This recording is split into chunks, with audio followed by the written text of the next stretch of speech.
America, Disc 11. Chapter 9. October 1942. Perpetual Fear. The call from Selden came when my mother, Sandy, and I were already in bed.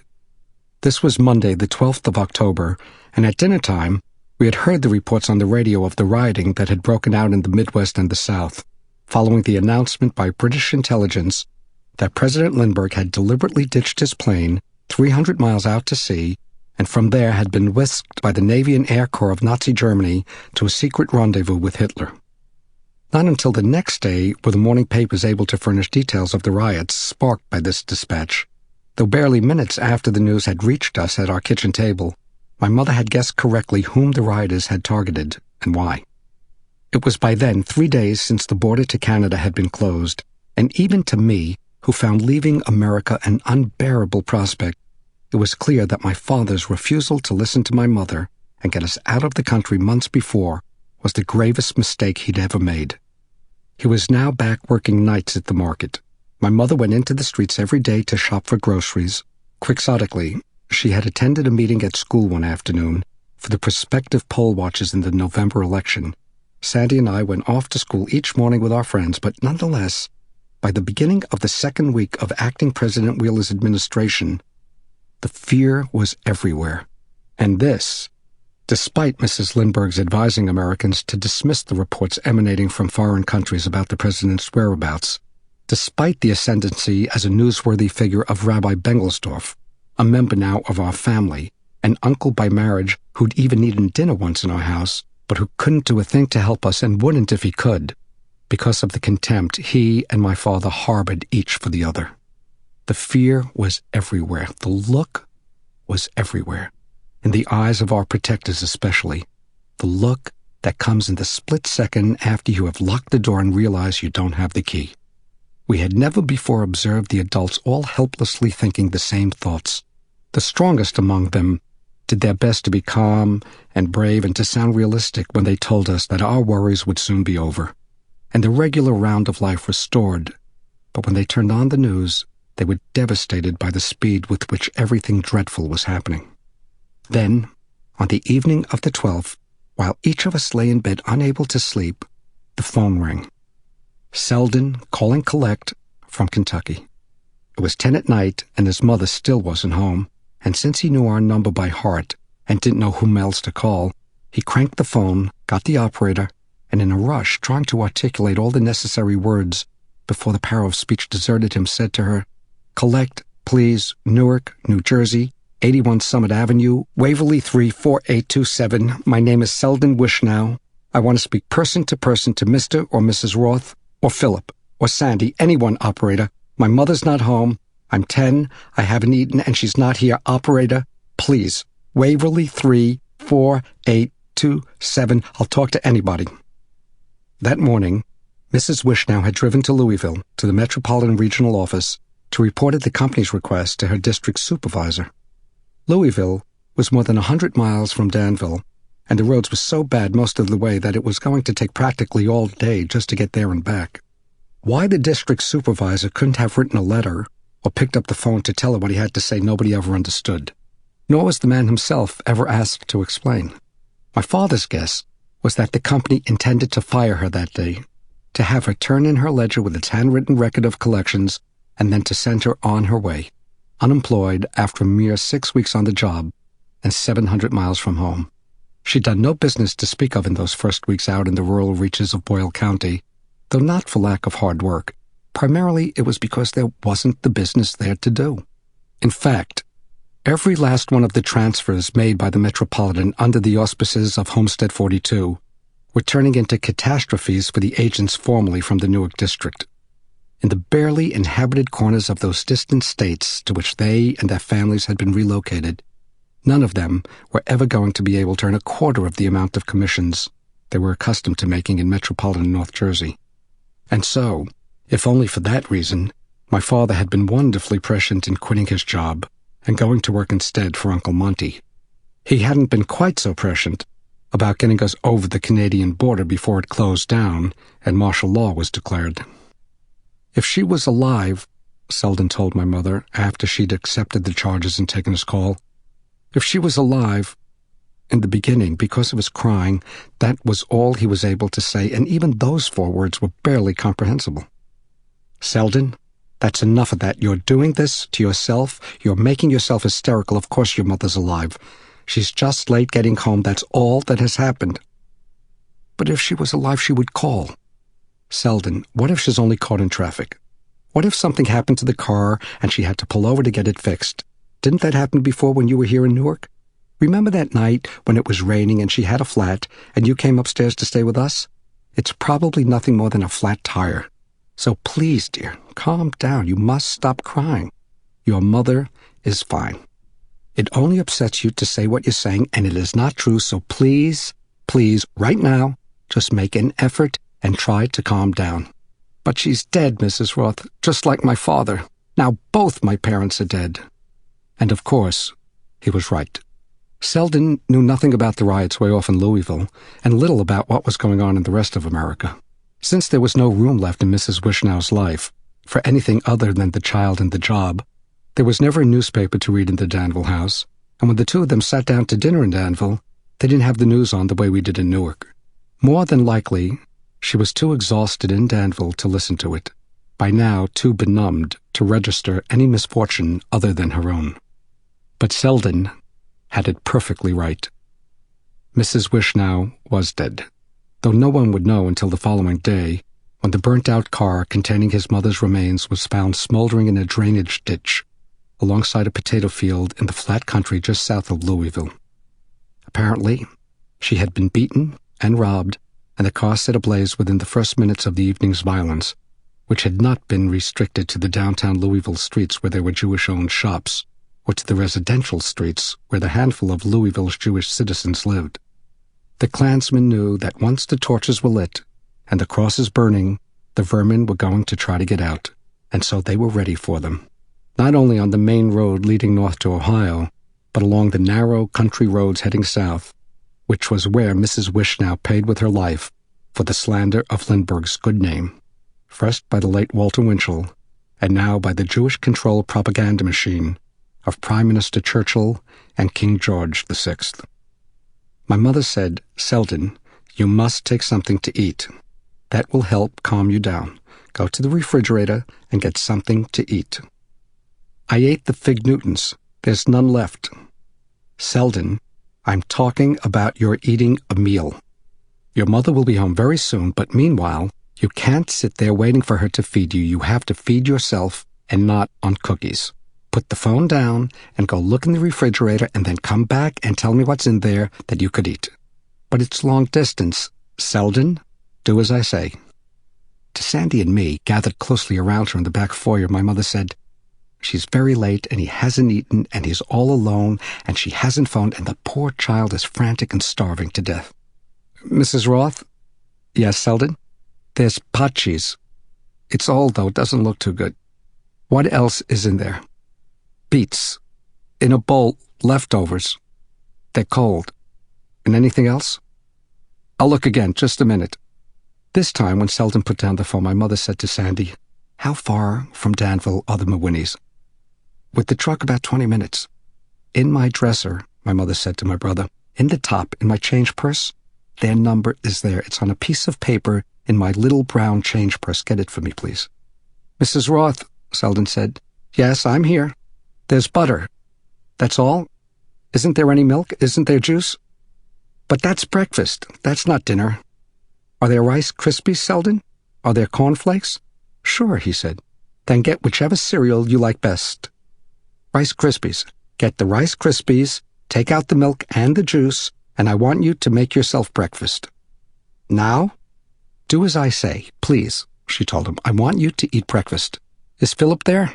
He's here, but you cannot talk to him. You have to eat first. I'm going to call you back in half an hour after you've eaten. It's 10 after 10, Selden. In Newark, it's 10 after 10. In Newark and Danville, both. It's exactly the same time in both places. I'm going to call you back at 11:15, she told him.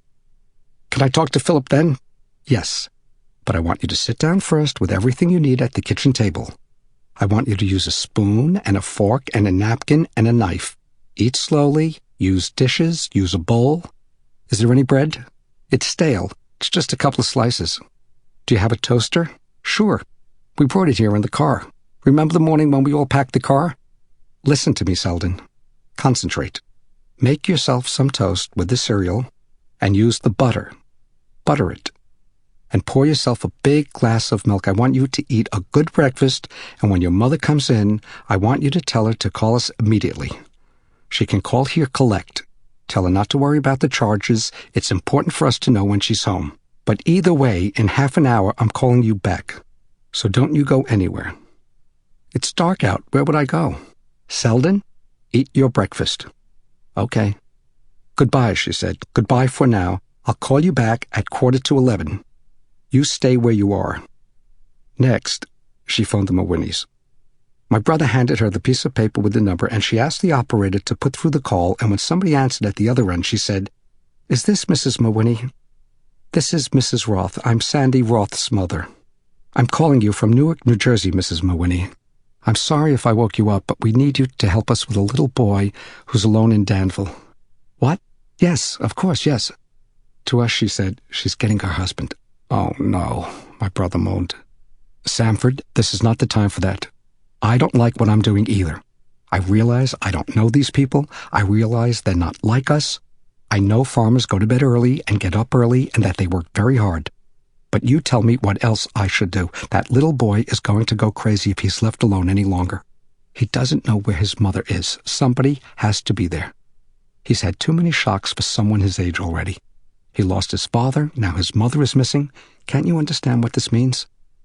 "Sure I can," said my brother indignantly. "Sure I understand." "Good. Then you understand that somebody has to go to him.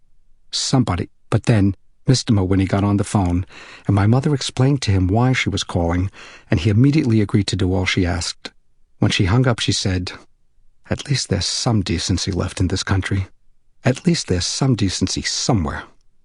"I told you," my brother whispered. Never would she seem more remarkable to me than she did that night, and not merely for the abandon with which she was accepting and making phone calls to and from Kentucky. There was much, much more. There was, to begin with, Alvin's assault on my father the week before. There was my father's explosive response. There was the wreckage of our living room. There was my father's broken teeth and broken ribs, the stitches in his face and the brace on his neck. There was the shootout on Chancellor Avenue. There was our certainty that it was a pogrom. There were the sirens all night long. There was the screaming and the shouting in the streets all night long. There was our hiding in the Cuckoo's foyer, the loaded pistol in my father's lap, the loaded pistol in Mr. Cuckoo's fist, and that was just the week before. There was also the month before, the year before, and the year before that. All those blows, insults, and surprises intent on weakening and frightening the Jews that still hadn't managed to shatter my mother's strength.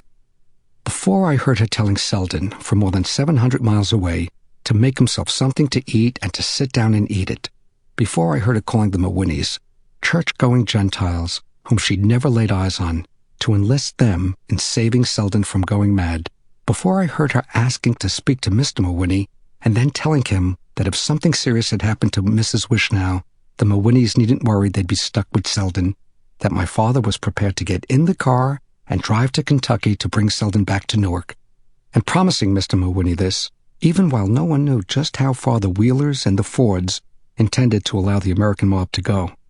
I hadn't understood anything of the story that was her life in those years, till Selden's frantic phone call from Kentucky.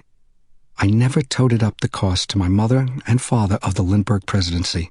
Till that moment, I'd been unable to add that high. When my mother phoned Selden at 11:15, she explained the plan worked out with the Mawinnies. He was to put his toothbrush, pajamas, underwear, and a pair of clean socks into a paper bag, and he was to get on a heavy sweater and his warm coat and his flannel cap, and he was to wait in the house for Mr. Mawinnie to come for him in his truck.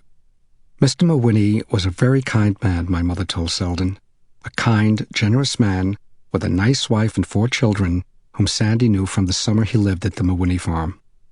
"Then she is dead," Selden screamed. No, absolutely not. His mother would be coming to pick him up at the Mawinnies the next morning and to drive him from there to school. Mr. and Mrs. Mawhinney would arrange all that for him, and he wasn't to worry about a thing. But meanwhile, there was work to do. In his best handwriting, Selden was to write a note for his mother and leave it on the kitchen table, a note telling her that he was going to be at the Mawhinneys for the night and leaving the Mawhinneys' phone number for her. He was also to tell her in the note to call Mrs. Roth Collect in Newark the moment that she got in. Then, Selden was to sit in the living room and wait there until he heard Mr. Mawhinney outside blowing the horn. Then he was to turn off all the lights in the house. She took him through each stage of his departure, and then, at what financial expense I couldn't begin to calculate, she continued to stay on the line until he'd done what she directed him to do, and had come back to the phone to tell her that he'd done it. And still she didn't hang up or stop reassuring him about everything until at last Selden shouted, "It's him, Mrs. Roth. He's blowing the horn." And my mother said, "Okay, good. But calmly now, Selden. Calmly. Take your bag. Turn out the lights. Don't forget to lock the door on the way out. And tomorrow morning, bright and early, you're going to see your mother. Now, good luck, dear. And don't run. And Selden? Selden, hang up the phone." But this he neglected to do. In his hurry to flee as fast as he could that frightening, lonely, parentless house, he left the phone dangling, though it hardly mattered. The house could have burned to the ground, and it wouldn't have mattered because Selden was never to set foot inside it again. On Sunday, October 19th, he arrived back on Summit Avenue. My father, accompanied by Sandy, drove out to Kentucky to get him. The casket containing Mrs. Wishnow's remains followed after them by train. I knew that in her car she had been burned beyond recognition, yet I kept envisioning her inside the casket with her fists still clenched, and alternately envisioning myself locked in their bathroom with Mrs. Wishnow just outside telling me how to open the door. How patient she'd been, how like my own mother. And now she was inside a casket, and I was the one who had put her there. That was all I could think of on the night that my mother, like a combat officer, led Selden to organize his dinner and to organize his departure and to get himself safely into the Mawhinney's hands. I did it. That's all I could think then and all I can think now. I did this to Selden, and I did this to her. Rabbi Bengelsdorf had done what he had done, and Evelyn had done what she had done, but I was the one who had started it off. This devastation had been done by me. On Thursday, October 15th, the day the Wheeler Putsch reached the heights of illegality, our phone rang at 5:45 in the morning. My mother thought it was my father and Sandy calling with bad news from Kentucky, or worse, someone calling about the two of them. But for now the bad news was from my aunt. Only minutes earlier, FBI agents had knocked at the door of the Washington hotel room where Rabbi Bengelsdorf was living. Aunt Evelyn had traveled down just the day before from Newark, and so happened to be there for the night. Otherwise, she might not have known the circumstances of his disappearance. The agents didn't bother to wait for anyone inside to open the door. The hotel manager's master key obligingly opened it for them, and after presenting a warrant for Rabbi Bengelsdorf's arrest and waiting silently while he dressed, they escorted him in handcuffs from the room without a word of explanation to Aunt Evelyn, who immediately, after watching them drive off with him in an unmarked car, called my mother to ask for help. But this was hardly the time when my mother was going to leave me in somebody else's care, to travel for 5 hours by train so as to assist a sister from whom she'd been estranged now for months. 122 Jews had been murdered 3 days earlier, among them, as we had only just learned, Mrs. Wishnow.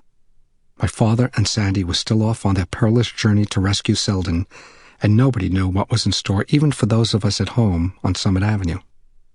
The shootout with the city police that had resulted in the deaths of 3 local thugs was the worst that had happened in Newark so far. Nonetheless, its having happened around the corner on Chancellor Avenue had left everyone on the street feeling as though a wall had been pulled down that previously protected their families. Not the wall of the ghetto, which had protected no one, certainly not from fear and the pathologies of exclusion. Not a wall intended to shut them out or to seal them in, but a sheltering wall of legal assurances standing between themselves and the derangements of a ghetto. At 5 that afternoon, Aunt Evelyn showed up at our door, more crazed than she'd been on the phone in the wake of Rabbi Bengelsdorf's arrest.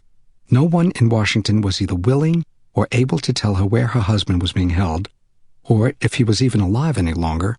And then, when she heard of the arrests of seemingly impregnable figures like Mayor LaGuardia, Governor Lehman, and Justice Frankfurter, she had succumbed to her panic and taken the train up from Washington. Fearful of returning alone to the rabbi's Elizabeth Avenue mansion. Fearful, too, that if she called first, she'd be told by my mother that she was to stay away. She'd taken a taxi from Penn Station directly to Summit Avenue to beg to be let in. Only a couple of hours earlier, a shocking bulletin had come over the air. The news that President Roosevelt, upon entering New York to attend an evening protest rally at Madison Square Garden, had been detained by the New York police. And it was this that had prompted my mother to leave the house and, for the first time since I started kindergarten in 1938, to come pick me up at the end of the school day. Till then, she had been as willing as everyone else on the street to abide by Rabbi Prince's instructions for the community, to carry on as usual, and to leave security matters to his committee. But that afternoon, she decided that events had now overtaken the rabbi's wisdom, and alongside 100 other mothers who had reached a similar conclusion, she had turned up looking to retrieve her child when the last bell sounded and kids began pouring out of the exit doors for home. "They're after me, Bess. I have to hide. You have to hide me." As if enough of our world hadn't been turned upside down in a little over a week, there was my vibrant, haughty aunt, the wife, or perhaps by now the widow, of the most significant personage any of us had ever laid eyes on. There was tiny Aunt Evelyn, without her makeup, her hair in disarray, an ogress suddenly, made as ugly and vulnerable looking by disaster as by her own theatricality. And there was my mother, blocking our doorway and looking angrier than I could ever have imagined her. Never had I seen her in such a fury, nor had I heard her utter a curse word. I didn't even know she knew how. "Why don't you go to the von Ribbentrop's to hide?" my mother said. "Why don't you go to your friend Herr von Ribbentrop for protection? Stupid girl. What about my family? Don't you think that we're afraid too? Don't you think that we're in danger too? Selfish little bitch. We're all afraid. But they're going to arrest me. They'll torture me, Bessie, because I know the truth. You cannot stay here." "That's out of the question," my mother said. "You have a house, money, servants. You have everything to protect you. We have nothing like that, nothing at all like that. Leave, Evelyn. Go. Get out of this house." Astonishingly, my aunt turned to me to plead for sanctuary. "Darling boy, sweetheart." "How dare you?" my mother shouted and slammed the door shut, barely missing the hand that Aunt Evelyn had helplessly extended toward mine. The next moment, she threw her arms so tightly around me that against my forehead I could feel her heart thump. "How will she get home?" I asked. "The bus. It's not our concern. She'll take the bus, like everyone else." But what did she mean about the truth, Ma? Nothing. Forget what she meant. Your aunt is not our concern anymore. Back in the kitchen, she buried her face in her hands and was all at once convulsed with weeping. The responsible parental scruples gave way, and with it, the strength she rigorously employed to hide her weaknesses and hold things together. "How can Selma Wishnow be dead?" she asked. "How can they arrest President Roosevelt? How can any of this be happening?" "Because Lindbergh disappeared?" I asked. "Because he appeared," she replied. "Because he appeared in the first place, a goyish idiot flying a stupid plane. Oh, I should never have let them go to get Selden. Where is your brother? Where is your father? Where, too," she seemed to be asking, "is that orderly existence, once so full of purpose? Where is the great, great enterprise of our being the four of us?" "We don't even know where they are," she said, but sounding as though it was she who was lost. To send them off like that, what was I thinking? To let them go when the entire country went... Deliberately she stopped herself there, but the trend of her thought was clear enough. When the Goyim are killing Jews in the street. There was nothing for me to do except watch until the weeping had drained her to the dregs, whereupon my whole idea of her underwent a startling change. My mother was a fellow creature. I was shocked by the revelation and too young to comprehend that there was the strongest attachment of all. "How could I turn her away?" she said. "Oh, darling, what would Grandma say now?" Remorse, predictably, was the form taken by her distress, the merciless whipping that is self-condemnation, as if in times as bizarre as these, there were a right way and a wrong way that would have been cleared to somebody else, as if in confronting such predicaments, the hand of stupidity is ever far from guiding anyone. Yet she reproached herself for errors of judgment that were not only natural when there was no longer a logical explanation for anything, but generated by emotions she had no reason to doubt. The worst of it was how convinced she was of her catastrophic blunder, though, had she gone against her instincts, she would have had no less reason to deplore what she'd done. What it came down to for the child who was watching her being battered about by the most anguishing confusion, and who was himself quaking with fear, was the discovery that one could do nothing right without also doing something wrong. So wrong, in fact, that especially where chaos reigned and everything was at stake, one might be better off to wait and do nothing. Except that to do nothing was also to do something. In such circumstances, to do nothing was to do quite a lot, and that even for the mother who performed each day in methodical opposition to life's unruly flux, there was no system for managing so sinister a mess. In light of the day's drastic developments, which not even passage of the Alien and Sedition Acts of 1798, not even what Jefferson called the Federalist reign of witches, remotely equaled for tyrannical intolerance or treachery, there were emergency meetings called for that evening at the 4 local schools, that together enrolled nearly all the Jewish pupils in Newark's elementary education system. Each meeting was to be presided over by a member of the Committee of Concerned Jewish Citizens.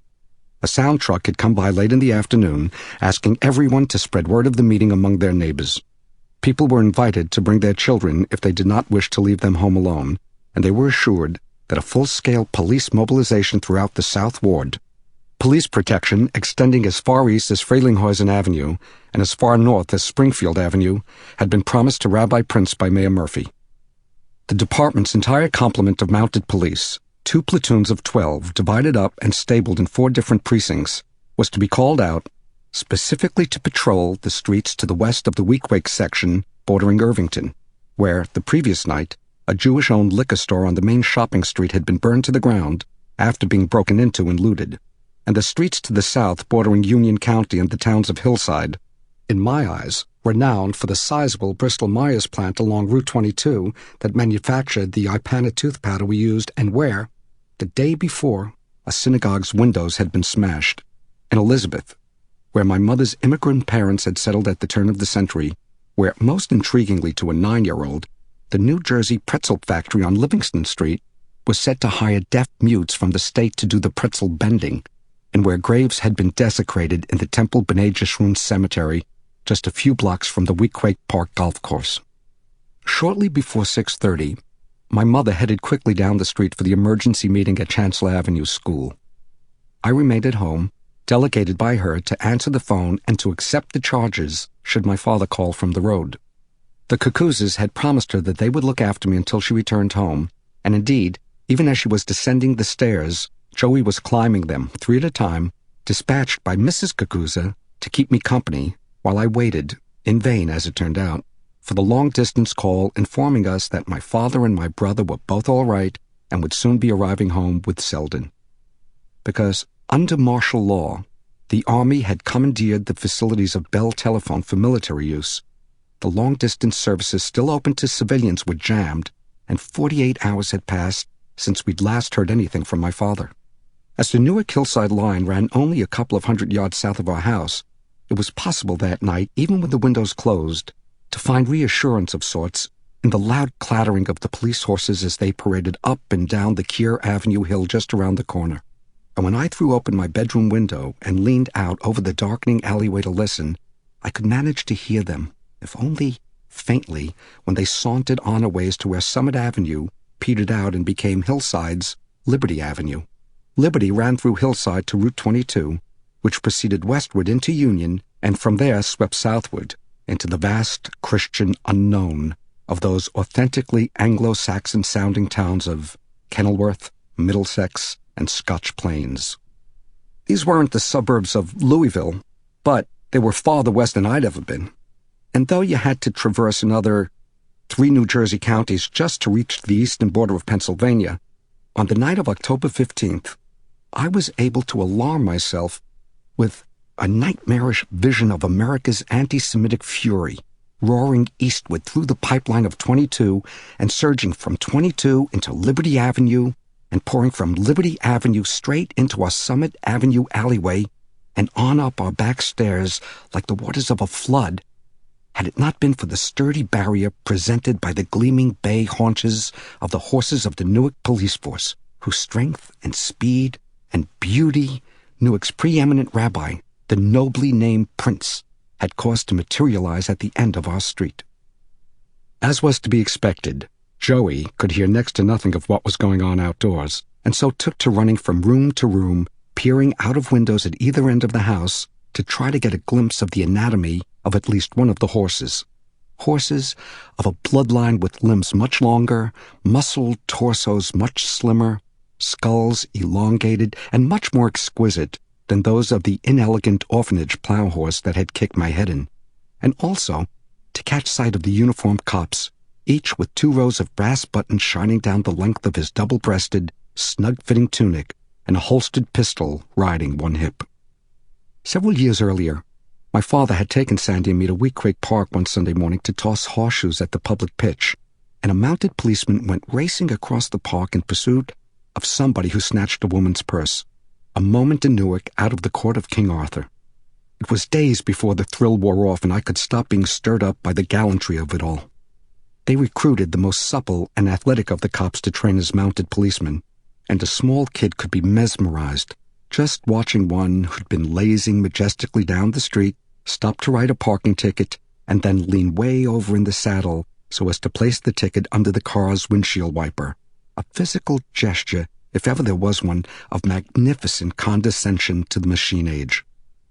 At the city's famous 4 corners, there were mounted patrol posts, each facing a different point of the compass, and on a Saturday, lots of kids were taken downtown to see the horses on duty there, and to pet their noseless noses, and to feed them sugar cubes, and to learn that each policeman up on a horse was worth 4 men on foot, and, of course, to ask the usual questions of the mounted cops, such as, "What's his name?" and "Is the horse real?" and "What's his foot made out of?" Sometimes you might see a police horse tied up on the side of a busy downtown street, undisturbed and calm as could be, beneath the blue and white saddlecloth marked with the insignia N.P., a gelding well over 6 feet high and weighing 1,000 pounds, with a menacingly long nightstick belted to his flank, and looking as blasé as the most gorgeous movie star, while the policeman, who had just dismounted, stood nearby in his deep blue jodhpurs and high black boots, his pornographic leather holster molded perfectly in the engorged shape of the male genitalia, indifferent to injury amid the pandemonium of honking cars and trucks and buses, and smartly signaling with his arms so as to restore a smooth flow of traffic to the city. These were cops with a talent for everything, even, to my father's chagrin, for galloping into a strike crowd and sending picketers flying, and that they were so very close, by looking so glamorously heroic, helped to shore up my nerves for the calamity to come. In the living room, Joey took off his hearing aid and presented it to me, gave it to me, incomprehensibly shoved it at me, the earpiece along with the black microphone case, the battery, and all its wires. I didn't know why he thought I should want it, particularly on a night like this, but there the whole contraption was, cradled in the palms of my 2 hands and, if possible, looking more gruesome than it did when he wore it. I didn't know whether he expected me now to interrogate him about it, or to admire it, or to try to disassemble and fix it. It turned out that he wanted me to wear it. "Put it on," he told me in his hollow, honking voice. "Why?" I shouted. "It's not going to fit me." "It don't fit nobody," he said. "Put it on." "I don't know how," I complained in my loudest voice, and so Joey clipped the microphone case to my shirt and dropped the battery into my pants pocket and, after he checked all the wiring, left it to me to insert the molded earpiece. I did so by closing my eyes and pretending it was a seashell. and that we were down the shore and he wanted me to listen to the roar of the ocean. But I had to suppress the heaves when I managed to jiggle it into place, still stickily warm from the interior of his ear. "Okay, now what?" Whereupon, he reached over and, as though it were the switch to the electric chair he was throwing and I were public enemy number one, he gleefully turned the dial at the center of the microphone case. "I don't hear anything," I told him. "Wait till I louden it. Is wearing this thing going to make me deaf?" And I saw myself made both deaf and dumb, and trapped in Elizabeth for the rest of my life, bending pretzels in the New Jersey pretzel factory. He laughed heartily at my saying that, though I hadn't meant it as a joke. "Look," I said, "I don't want to do this, not now. There's a lot going on outside that's not so great, you know." But he was oblivious of what was not so great, either because he was Catholic and had nothing to worry about, or simply because he was irrepressible Joey. "You know what the crook said who sold it? He ain't even a doctor," Joey told me, "but he gives me the bullshit test anyway. He takes his pocket watch out, and he holds it right up to my ear, and he says to me, 'Can you hear the watch tick, Joey?' And I can hear a little, and so he starts backing away, and he says, 'Can you hear it now, Joey?' And I can't. I can't hear nothing, and so he writes some numbers down on a piece of paper. Then he takes $2 half out of his pocket, and it's the same thing. He clicks them by my ear, clicks them together, and he says, 'Can you hear the coins click, Joey?' And then he starts walking away again, and I see him clicking them, but I can't hear nothing no more. 'The same,' I tell him, and so he writes that down. Then he looks at what he wrote down, looks real hard. Then he takes this tin piece of shit out of a drawer. He puts it on me, all the pieces, and he tells my father, 'Your boy is going to hear the grass growing. That's how good this model is.' And with that, Joey began to turn the dial again until what I heard was water running into a bathtub, and I was the bathtub. Then he spun it vigorously, and there was thunder. 'Cut it out!' I cried. 'It's enough.' But Joey was joyfully leaping about, and so I reached up and yanked the earpiece out of my ear and was derailed for the moment, thinking that on top of Mayor LaGuardia's being under arrest, and President Roosevelt's being under arrest, and even Rabbi Bengelsdorf's being under arrest, the new boy downstairs wasn't going to be any more of a picnic than the one before him had been. And this was when I determined to run away again. I was still too much of a fledgling with people to understand that, in the long run, nobody is a picnic, and that I was no picnic myself. First, I couldn't stand Selden downstairs, and now I couldn't stand Joey downstairs. And I determined then and there to run away from both of them. I would run away before Selden got here. I would run away before the anti-Semites got here. I would run away before Mrs. Wishnow's body got here, and there was a funeral that I had to go to. Under the protection of the mounted police, I would run away that very night from everything that was after me and everything that hated me and wanted to kill me. I would run away from everything I'd done and everything I hadn't done and start out fresh as a boy nobody knew. And I realized, all at once, where to run away to Elizabeth, to the pretzel factory.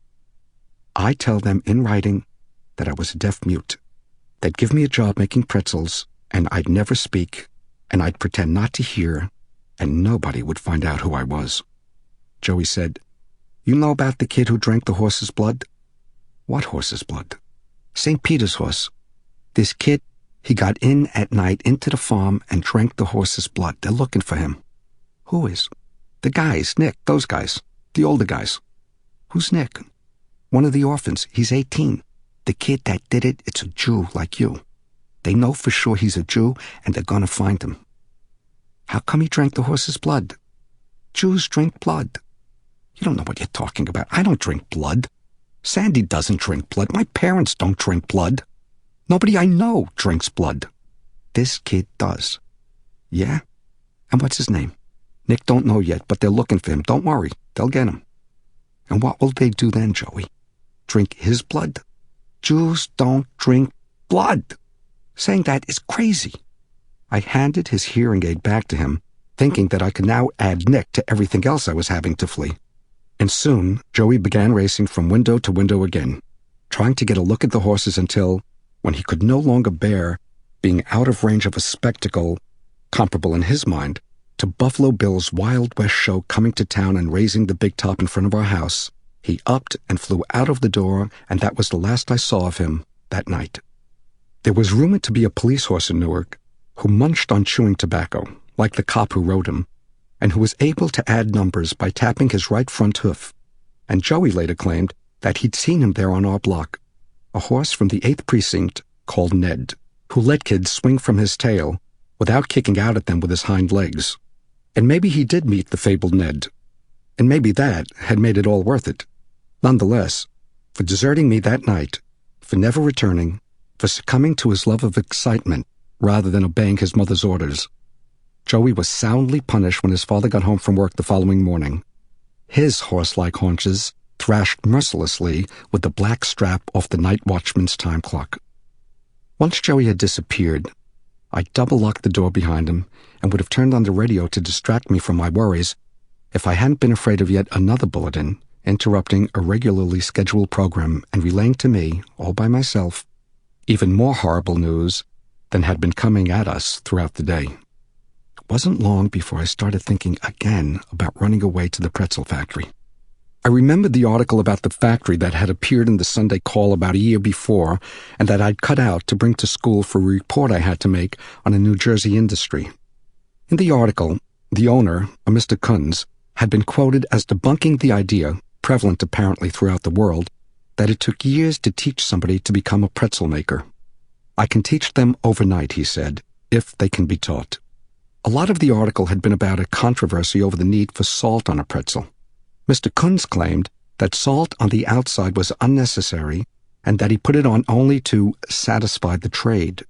The important thing, he said, was to put salt in the dough, which he alone did of all the pretzel makers in the state. The article said that Mr. Kunz had 100 employees, a good many deaf mutes among them, but also boys and girls who work after school. I knew which bus went by the pretzel factory. It was the same one that Earl and I had taken on the afternoon we'd followed home to Elizabeth, the Christian, who Earl had spotted as a fairy just in the nick of time. I'd have to pray that the fairy wouldn't be on the same bus. If by chance he was, I'd get off and take the next one. What I'd have to have with me was a note this time not from Sister Mary Catherine, but from a deaf mute. Dear Mr. Kunz, I read about you in the Sunday Call. I want to learn to make pretzels. I'm sure I can be taught overnight. I am deaf and dumb. I am an orphan. Will you give me a job? And I signed it, Selden Wishnow. I couldn't for the life of me think of another name. I needed a note, and I needed clothes. I had to look to Mr. Kunz like a kid he could trust, and I couldn't turn up without clothes. And this time, I needed a plan. What my father called a long-range plan. It came to me immediately. My long-range plan would be to save enough of the money I earned at the pretzel factory to buy a one-way train ticket to Omaha, Nebraska, where Father Flanagan ran Boys Town.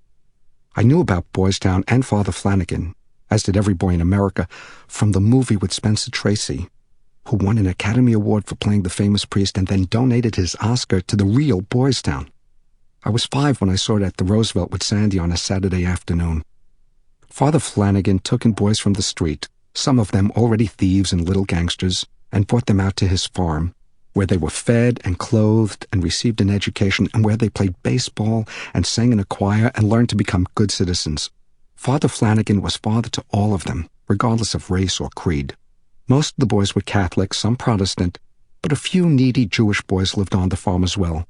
This I knew from my parents who, like thousands of other American families who'd seen the movie and wept, made an annual ecumenical contribution to Boys Town. Not that I'd identify myself as Jewish once I reached Omaha. I'd say, speaking aloud at long last, that I didn't know what I was or who. That I was nothing and nobody, just a boy and nothing more, and hardly the person responsible for the death of Mrs. Wishnow and the orphaning of her son.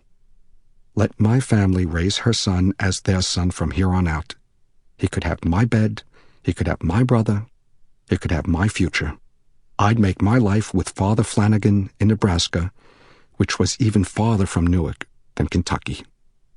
Suddenly, I thought of another name and rewrote the note, signing it Philip Flanagan. Then I started for the cellar to get the cardboard suitcase in which I'd hidden Selden's stolen clothes before running away the first time. This time, I'd pack the suitcase with my own clothes, and in my pocket carry the miniaturized pewter musket that I had bought at Mount Vernon and used to slice open the envelopes from the stamp company back when I still owned a serious collection and was getting mail. Its bayonet measured barely an inch in length, but leaving home for good, I would need something for protection, and a letter opener was all I had. Minutes later, descending the stairs with a flashlight, I was able to derive the strength to keep my legs from collapsing by realizing that this was the last occasion I'd ever have to go down into that cellar and confront the ringer, or the alley cats, or the drains, or the dead, or that dank, befouled wall facing the street on which one-legged Alvin had once spattered his grief. It wasn't cold enough yet for us to start burning coal, and when from the foot of the cellar stairs I turned my flashlight on the ash-colored hulk of the fireless furnaces, they looked to me like those ostentatious burial vaults where, for all the good it does them, the rich and mighty inter themselves.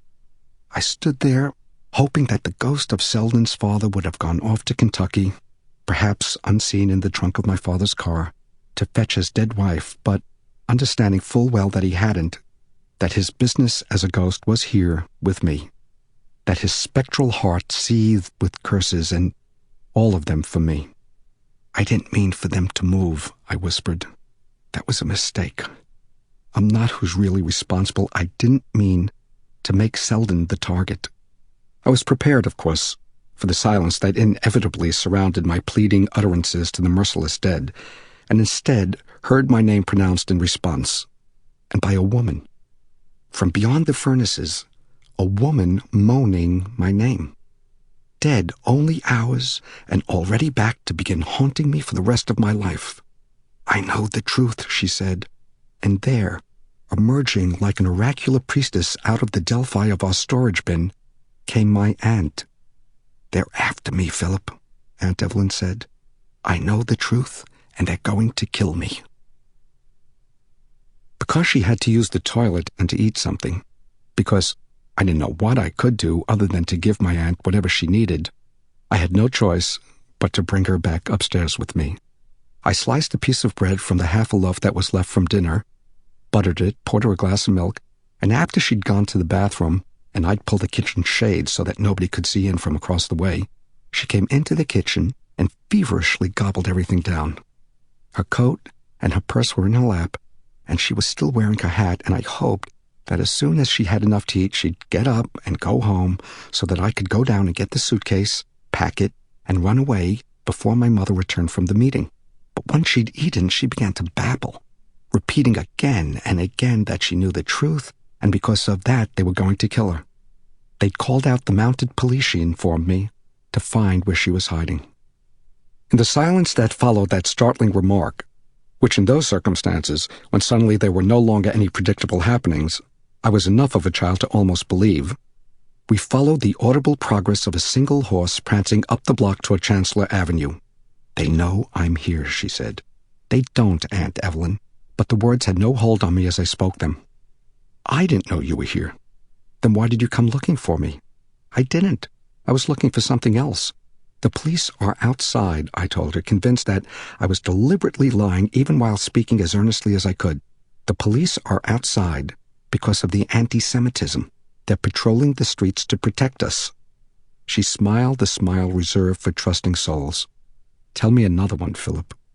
Now, nothing that I knew coincided with anything either of us was saying.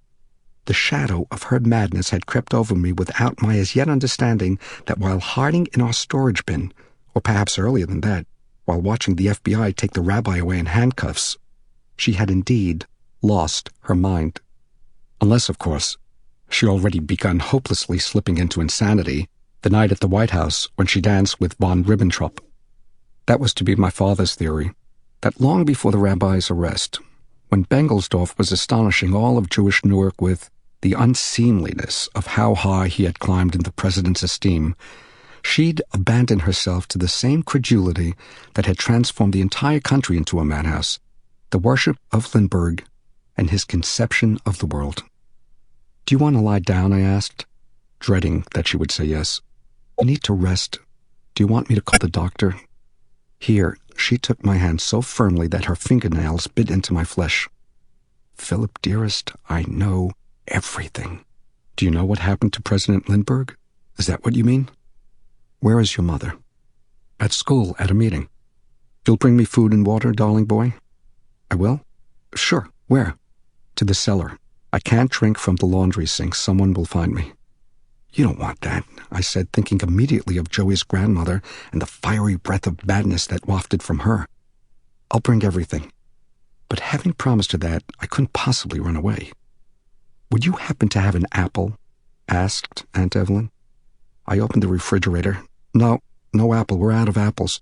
My mother hasn't been able to do much shopping, but there's a pear. Aunt Evelyn, you want that? "Yes. And another piece of bread. Make another piece of bread." Her voice kept changing. Now she sounded as though we were doing nothing more than getting ready for a picnic, making the best of what we had on hand to take to Weequahic Park to eat by the lake under a tree, and that the events of the day were as unimportant to us as probably they were to everybody else in America. A minor nuisance to the Christians, if that.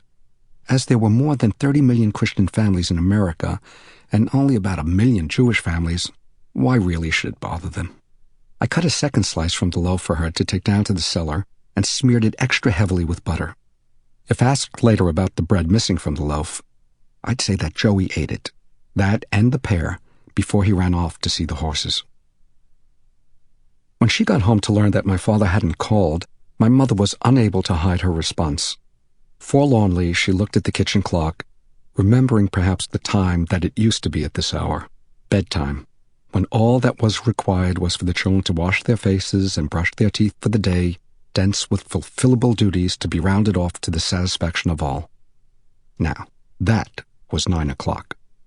Or so we'd been led to believe by that wholly convincing, immutable lifelikeness that now turned out to have been a sham. And the day-in, day-out routine of school, was that a sham too? A cunning deception perpetrated to soften us up with rational expectations and foster nonsensical feelings of trust? "Why no school?" I asked when she told me that tomorrow we'd have the day off. "Because," my mother replied, making recourse to the colorless formulation suggested to the parents in order for them to be truthful without frightening the children unduly. "The situation has further deteriorated." "What situation?" I asked. "Our situation." "Why? What happened now?" "Nothing happened. It's just better that you children stay home tomorrow." "Where's Joey? Where's your friend?" "He ate some bread, and he took the pear, and he left. He took the pear out of the refrigerator and ran outside. He went to see the horses." "And you're sure that no one phoned?" she asked, simply too exhausted to be angry with Joey for letting her down at a moment like this. "I want to know why there's no school, Ma." "Must you know tonight?" "Yes." "Why can't I go to school?" "Well, it's because there may be a war with Canada." "With Canada? When?" "No one knows, but it's best if you all stay home until we see what's going on." "But why are we going to war with Canada? Please, Philip." "I can't take much more tonight. I've told you everything I know. You insisted, and I told you. Now we just have to wait. We have to wait and see like everyone else." And then, as if the unknown whereabouts of my father and brother hadn't given rein to her worst imaginings, which was that we two were now, like the Wishnows, just a widow and her son, she said, trying doggedly to follow the protocol of the old 9 o'clock, "I want you to wash up and go to bed." Bed, as though as a place of warmth and comfort, rather than an incubator for dread. Bed still existed. War with Canada was far less of an enigma to me than what Aunt Evelyn was going to use for a toilet during the night. As best I could understand, the United States was at last entering into the worldwide war, not on the side of England and the British Commonwealth, whom everyone had expected we would support while FDR was president, but on the side of Hitler and Hitler's allies, Italy and Japan. Moreover, 2 full days had passed since we'd heard from my father and Sandy, and for all we knew, they had been killed as horribly as Selden's mother by the rioting anti-Semites. There was, in addition, to be no school tomorrow, suggesting to me that there might never be school again if President Wheeler was now to inflict on us the laws we knew to have been imposed by the Nazis on the Jewish children of Germany. Political catastrophe of unimaginable proportions was transforming a free society into a police state. But a child is a child, and all I could think about in my bed was that when the time came to move her bowels, Aunt Evelyn would have to do it on our storage bin floor. This was the uncontrollable event that weighed on me in lieu of everything else, that loomed over me like the embodiment of everything else, and that blotted out everything else, the most negligible danger of all. And it came to assume such momentous significance that around midnight I tiptoed into the bathroom, and at the back of the bottom shelf of the towel closet I found the bedpan we had bought for Alvin to use in an emergency when he first got home from Canada. I was already at the back door and ready to carry the bedpan down to Aunt Evelyn when my mother confronted me in her nightgown, aghast at the picture I presented of a small boy so overwhelmed he was going out of his mind.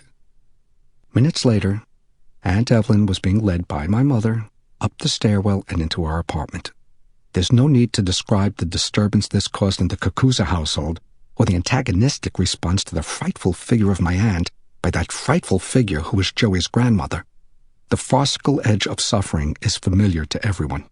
I was sent to sleep in my parents' bed, and my mother and Aunt Evelyn took over my room, where my mother's next great task was to prevent her sister from getting up out of Sandy's bed and stealing into the kitchen to turn on the gas and kill us all.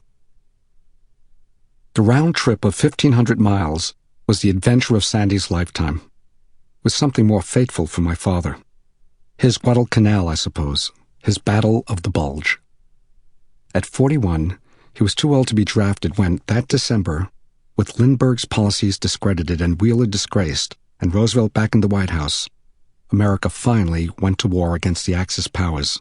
So this was as close as he would ever come to the fear, fatigue, and physical suffering of the frontline soldier.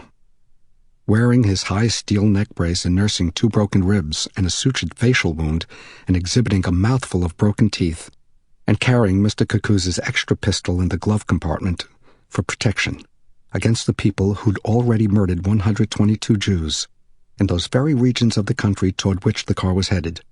He drove the 750 miles to Kentucky, stopping only to get gas and go to the toilet. And after sleeping at the Mawinnies for 5 hours and eating something, turned around and started back, though now with a painful infection simmering along the length of his suture, and with Selden, sick to his stomach and feverish in the back seat, hallucinating about his mother, and all but performing feats of magic to do what he could to bring her back. The trip out had taken just over 24 hours, but the one back took 3 times as long because of the many times they had to stop for Selden to vomit by the side of the road or to pull down his pants and squat in a ditch, and because in just a 20-mile radius of Charleston, West Virginia, where they went round in circles hopelessly lost instead of proceeding east and north toward Maryland, the car broke down on 6 separate occasions in a little over a day. Once, in the midst of the railroad tracks, power lines, and massive conveyors of alloy. A town of 200 where enormous mounds of ore and silica surrounded the factory buildings of the Electro-Metallurgical Company plant. Once in the nearby little town of Boomer, where flames from the coke ovens reached so high, my father, standing after sundown in the middle of the unlighted street, could read or misread the road map by the incandescence. Once in Bell, yet another of those tiny hellish industrial hamlets, where the fumes from the DuPont ammonia plant almost knocked them flat when they got out of the car to lift the hood and try to figure out what was wrong. Again in South Charleston, the city that looked to Selden like a monster because of the steam and the smoke wreathing the freight yards and the warehouses and the long dark roofs of the soot-blackened factories. And twice on the very outskirts of the state capital, Charleston. There, around midnight, in order to call a tow truck, my father had to cross a railroad embankment on foot and then descend a hill of junk to a bridge that spanned a river lined with coal barges and dredging barges and tugboats to go looking for a riverfront dive with a payphone, meanwhile leaving the 2 boys alone together in the car just across the river road from an endless jumble of a plant, sheds and shanties, sheet iron buildings and open coal cars, cranes and loading booms and steel-framed towers, electric ovens and roaring forges, squat storage tanks and high cyclone fences, a plant that was, if you believe the sign the size of a billboard, the world's biggest manufacturer of axes, hatchets, and scythes. That factory, brimming with sharpened blades, dealt the final blow to the little that was left of Selden's equilibrium. By morning, he was screaming that he was going to be scalped by the Indians. And oddly, he was on to something. An analogy could be made, even if one weren't delirious, to the uninvited white settlers who first poured through the Appalachian Barrier into the favorite hunting grounds of the Delaware and the Algonquin tribes, except that instead of alien, strange-looking whites affronting the local inhabitants with their rapaciousness, these were alien, strange-looking Jews, provocative merely by their presence. This time around, though, those violently defending their lands from usurpation and their way of life from destruction weren't Indians led by the great Tecumseh, but upright American Christians unleashed by the acting President of the United States. It was by then October 15th, the very Thursday when Mayor LaGuardia was arrested in New York, when the First Lady was incarcerated at Walter Reed, when FDR was detained, along with the Roosevelt Jews alleged to have masterminded the kidnapping of Lindbergh pair, when Rabbi Bengelsdorf was arrested in Washington, and Aunt Evelyn went to pieces in our storage bin. On that same day, my father and Sandy were searching the West Virginia mountains for the county's one licensed physician, as opposed to the licensed barber who already offered his services, to try to get him to give Selden something to quiet him down. The man they found on a rural dirt road was over 70 and reeking of whiskey, a good, kind, spry old doc who ran a country clinic out of a little frame house where the patients who lined up waiting their turn on the front porch were, as Sandy later described them to me, the raggediest-looking bunch of white people he had ever seen. The doc figured Selden's delirium stemmed mainly from dehydration and directed Selden to spend an hour taking down ladle after ladle of water from the well out near the creek bed behind the house. He also drained the pus from my father's infected face to prevent blood poisoning, which in those days, when antibiotics were just discovered and not widely available, would probably have spread through his system and killed him before he made it home. The old guy displayed less talent stitching the wound back up than he had in diagnosing the incipient septicemia, with the result that for the rest of his life, my father looked as though he'd sustained a dueling scar while a student at Heidelberg. Afterward, it seemed not simply a sign of the contingencies of the trip, but to me, the imprint of his insane stoicism. When finally he reached Newark, he was so depleted by fever and chills, and a racking cough no less alarming than Mr. Wishnow's, that Mr. Kakuza took him straight from our kitchen, where he'd fainted at the dinner table, and once again to the Beth Israel Hospital, where he very nearly died from pneumonia. But there was no way of stopping him until Selden was saved. My father was a rescuer, and orphans were his specialty. A displacement even greater than having to move to Union or to leave for Kentucky was to lose one's parents and be orphaned. Witness, he would tell you, what had happened to Alvin. Witness what had happened to his sister-in-law after Grandma had died. No one should be motherless and fatherless. Motherless and fatherless, you are vulnerable to manipulation, to influences, you are rootless, and you are vulnerable to everything. Sandy, in the meantime, perched on the railing of the clinic's front porch, sketching the patients, one of them a 13-year-old girl named Cecile. These were the years when my precocious brother was 3 different boys in the course of 24 months. The years when, for all his unflappability, he could seem to do nothing satisfactory even by excelling. My parents didn't like it when he went to work for Lindbergh and became Aunt Evelyn's oratorical boy wonder and New Jersey's leading authority on tobacco farming. They didn't like it when he left Lindbergh for the girls and overnight became the neighborhood's youngest Don Juan, and now, having volunteered to guide my father a quarter of the way across the continent to the Mawiney farm, and hoping by an exhibition of genuine bravery to recapture his prestige as the oldest son and re-enter the family from which he'd been torn away, he virtually subverted his cause by an amusement that must have seemed to him wholly harmless for being artistic, drawing nubile Cecile. When my father, with a new bandage covering his cheek, came out of the doctor's office and saw what Sandy was up to, he took him by the belt of his trousers and dragged him, sketchpad and all, clear off the side of the porch and out to the road and into the car. "Are you crazy?" my father whispered, peering furiously down at him over his neck brace. "Are you nuts? drawing her. It's only her face, Sandy tried to explain, holding the sketch pad to his chest and lying. I don't care what it is. You never heard of Leo Frank? You'd never heard of the Jew they lynched in Georgia because of that little factory girl? Stop drawing her. Damn it. Stop drawing any of them.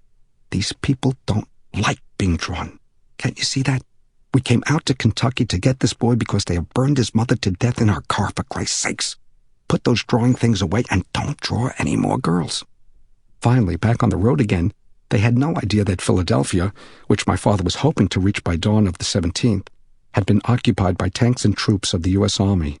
Nor did my father know that Uncle Monty, indifferent to my mother's pleading and impervious to any hardship not his own, had fired him for not showing up at work a second week in a row. My father chooses resistance. Rabbi Bengelsdorf chooses collaboration, and Uncle Monty chooses himself. To get to Boyle County and the Mawinneys, they had traveled diagonally south across New Jersey to Camden, across the Delaware to Philadelphia, south from there to Baltimore, west and south across the length of West Virginia, and then into Kentucky until, 100 or so miles on, they reached Lexington, and near a place called Versailles, turned south again for Boyle County's rolling hills. My mother tracked their trip on my encyclopedia's fold-out map of the 48 states and the 10 Canadian provinces, which she spread across the dining room table to look at whenever her anxiety overtook her. While out on the road, Sandy, armed with a flashlight for the dark hours, charted their course on an Esso road map and kept an eye out for suspicious-looking characters, especially when they were passing through some grim one-street town whose name he couldn't even find on the map. Excluding the 6 times that the car broke down on the way back, Sandy counted at least another 6 in West Virginia when my father, who didn't like the look of a battered truck that was following behind them, or of the pickups parked haphazardly by some roadside saloon, or of the overalled kid in the gas station who'd pumped their gas and checked the car's front end and then spat on the ground when he took their money, had asked Sandy to open the glove compartment and pass him Mr. Cuckoo's spare pistol to hold in his lap while he drove, and each time sounding as though he, who never fired a shot in his life, wouldn't hesitate if he had to pull the trig. Sandy, who once he got home drew from memory his boyhood masterpiece, the illustrated history of their great descent into the hard American world, admitted to having been frightened just about all the time. Frightened when they passed through cities where Ku Klux Klansmen had to be lying in wait for any Jew foolhardy enough to be driving through, but no less frightened when they were out beyond the ominous cities, beyond the faded billboards and the tiny filling stations and the last of the shacks where the poorest of people in the threadbare clothes lived, dilapidated timber shacks that Sandy rented meticulously, underpinned at the 4 corners by rickety stone piles with cut-out holes for windows and a crudely built chimney crumbling at one end, and on the weather-worn roof, a few scattered rocks holding down the loose shingles and into what my father called the wilds. Frightened, said Sandy, speeding past the cows and the horses and the barns and the silos without another car in sight. Frightened, making hairpin turns up in the mountains without either a shoulder or a guardrail at the side of the road, and frightened when the paved road turned to gravel and the forest closed around them as though they were Lewis and Clark. And especially frightened because our car had no radio, and they didn't know whether the killing of Jews had stopped or whether they might be driving right into the thick of the country's murderous rage against people like us. Seemingly, the sole interlude that hadn't frightened my brother was what had so scared my father out front of the doctor's house. Sandy's drawing a picture of the West Virginia mountain girl whose looks had clearly gotten him all worked up. As it turned out, she'd been exactly the age of the little factory girl, as the whole country came to know her, murdered in Atlanta some 30 years earlier by her Jewish supervisor, a married businessman of 29 named Leo Frank. The famous 1913 case of poor Mary Fagan, found dead with a noose around her neck on the floor of the pencil factory basement after going to Frank's office on the day of the murder to collect her pay envelope, had been all over the front pages, north and south, at about the time my father, an impressionable boy of 12 who'd only recently left school to help support the family, was at work in an East Orange hat factory, obtaining a first-class education there in the commonplace libel that linked him inextricably to the crucifiers of Christ. After Frank's conviction, on not entirely reliable circumstantial evidence that is all but discredited today, a fellow prison inmate became a statewide hero by slashing his throat and nearly killing him. 1 month later, a lynch mob of respectable citizens finished the job by abducting Frank from his jail cell and, much to the satisfaction of my father's co-workers on the factory floor, hanging the sodomite from a tree in Marietta, Georgia.